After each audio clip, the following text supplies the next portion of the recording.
Hi, it's SharRon Jamison from the Jamison Group, and today I'm lounging, but today is I Dare You Day number 15. I Dare You Day number 15. And today I dare you to say no because your soul says so. Say no when your soul says so. The truth is oftentimes we have trouble saying no, and we sometimes say yes, and then we are filled with resentment, with bitterness, because we betrayed our own guts, or we betrayed our own hearts. So today, I dare you to look at your life and to say no because your soul says so. Say no because it doesn't work for you, or it does not support you, or it does not allow you to function in a way that supports you or is healthy for you.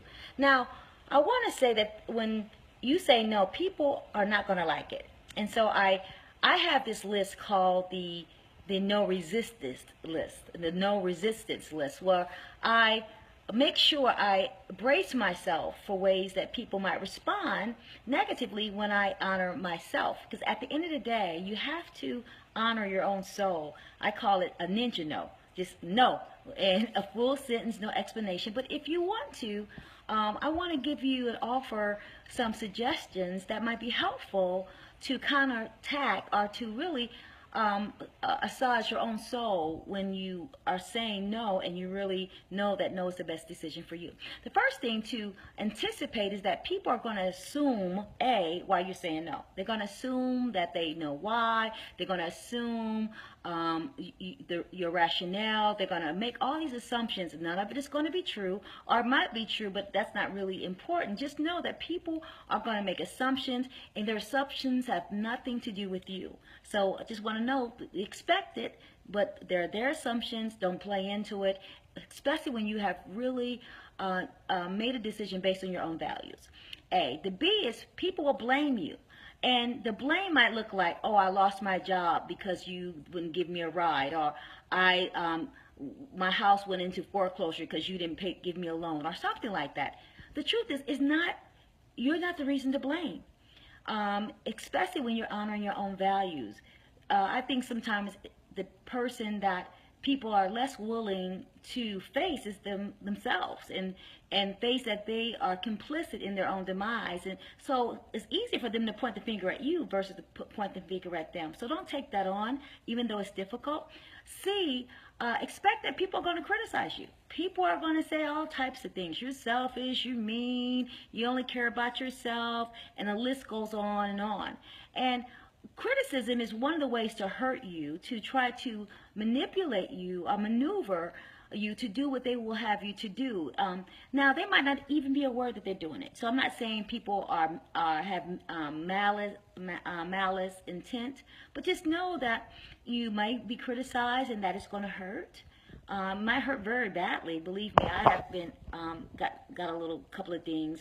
But know that if you're following your heart and following your calling, that you're going to be criticized. And anytime you're doing something significant, people are going to criticize you anyway. Always know that victory exposes vultures. So just know that is to be expected, and to keep moving forward and follow your heart's desire. Just know you're going to be questioned and criticized. D, know that people are going to try to diagnose you. For example, that can look like, SharRon is crazy, or SharRon is mean, or SharRon is whatever. People will try to diagnose you, but know that none of those people have the expertise to diagnose you, or they don't have enough knowledge about the situation to impart any type of statement about who you are. And they can criticize your behavior, but don't worry about if they criticize you. Don't worry about when people diagnose you. They're going to do that, and it's just a form of a manipulation. Also, the E is know that you're going to be evaluated. For example, that can show up like, if I were you, I wouldn't have done this, or if I were you, I would have blah blah blah. Guess what? They're not you. They're not you. And even if two people go through the exact same thing, they will still have a different experience, because all of us are wired differently. So it doesn't matter what they would do. It's interesting. I have people tell me all the time, if I would do my business differently, SharRon. Well, you don't have a business, so it's not that I'm discrediting what they feel, but just know that they don't know how you would feel because they're not in the midst of it. They're not in the midst of working hard and working diligently. They don't not paying the price. They're not dealing with all the sacrifices. They're not dealing with all your struggles. So just know when people say that they know what you would do, they're not doing it. And so just know that they have no basis for even saying it. And like I said, none of this is something that you have to do, but I want you to be able to go down this schematic to help bolster you in your decisions that you make to support you. F, know that people will forget you, meaning that sometimes if you don't do what people want you to do, they will dump you. And but I say this, if people dump you, it's just because they're more concerned about what you can do versus your who. And know that if you are so insignificant that a person can drop you because you're not doing what they want to do, well, was there any basis for the relationship anyway? G, know that people will try to make you feel guilty for not doing what they want you to do. So that's just the beginning. And like I said, no is enough. But I want to provide some support around for you when people try to push you and try to use verbal coercion and manipulation and to spiritually try to manhandle you for you to do what they will have you to do. And like I said, it's not everybody, because people who are confident people who are clear about who they are and clear about who you are, people who love you, they will never resort to low levels of intimidation or low levels of coercion. But those are other people who don't know you, who don't know what you're about, who don't know what your heart's desire is. They have no understanding about your calling, about your struggle, about your life, about any of the variables that you're juggling. And they're going to get mad when you say no.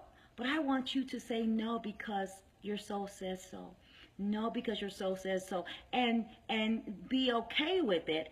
I use what I call a ninja no. I say no quickly when things don't align with my spirit, don't align with my values. I don't even consider it. And some people might say that I'm mean, but that's okay. I know that I have to answer to myself, but more importantly, I have to answer to God. And if people are not trying to do what you're doing, they really don't have the basis to understand all of the challenges and all the circumstances, all the conditions that you are dealing with on a daily basis to do what God has told you to do.